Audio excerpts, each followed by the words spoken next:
நண்டு தான் செய்ய போகிறோம். அந்த நண்டை வந்து வித்தியாசமான முறையில் செய்கிறோம். ஏன்னா எப்போவும் ஒரே மாதிரி செய்கிறதுக்கு இப்போ வேறு மாதிரி செய்யலாம். அதுக்கு ஒரு மிக்சி ஜாரில் கொத்தமல்லி கொஞ்சம் எடுத்துக்கலாம், அதிகமாகவே புதினா கொஞ்சம் எடுத்துக்கலாம், 2 பச்சை மிளகாய்,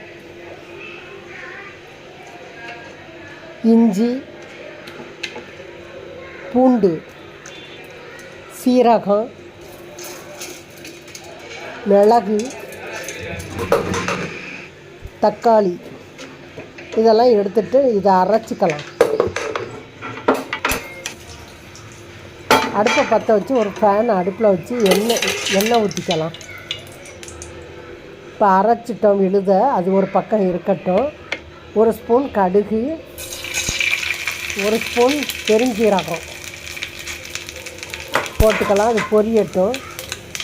இடித்து வச்ச பூண்டு, கருவேப்பிலை, வெங்காயம் எல்லாம் போட்டு கிண்டி விடுவோம். பொரியட்டும். கொஞ்சம் மஞ்சத்தூள், மிளகாத்தூள், காஷ்மீர் மிளகா கொஞ்சம் கலருக்கு கிண்டி விட்டுக்கலாம். அரைச்ச விழுதிங்க ஊற்றிக்கலாம். ஊற்றி விட்டு கிண்டலாம். பச்சை வடை போகணும். கொஞ்சம் தண்ணி விட்டுக்கலாம்.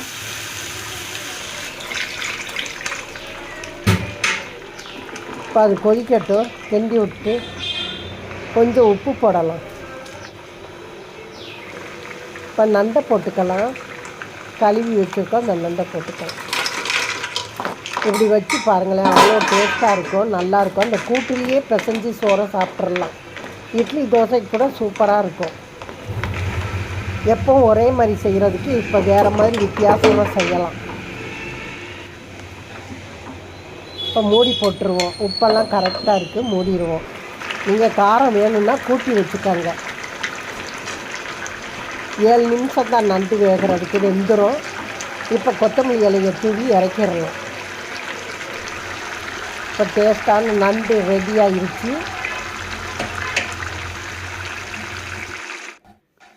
இப்போ சோறை போட்டு சாப்பிட்டு பார்க்கலாம்.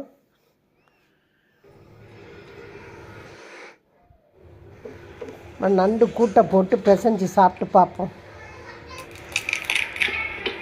பாருங்கள் எவ்வளோ சதையாக இருக்குதுன்னு பார்த்திங்களா? அதை சோத்துக்குள்ளே வச்சு பிசைஞ்சு சாப்பிட்டு பார்ப்போம் எப்படி இருக்குன்னு. இந்த கூட்டு அவ்வளோ டேஸ்ட்டாக இருக்கும். சாப்பிட சாப்பிட இன்னும் சோறு வேணும் அப்படின்னு தோணும். வீடியோ பிடிச்சா லைக் பண்ணுங்கள், ஷேர் பண்ணுங்கள், சப்ஸ்கிரைப் பண்ணுங்கள், மறக்காமல் பெல் பட்டன் அமுக்குங்க. தேங்க்யூ. அடுத்த வீடியோவில் பார்ப்போம்.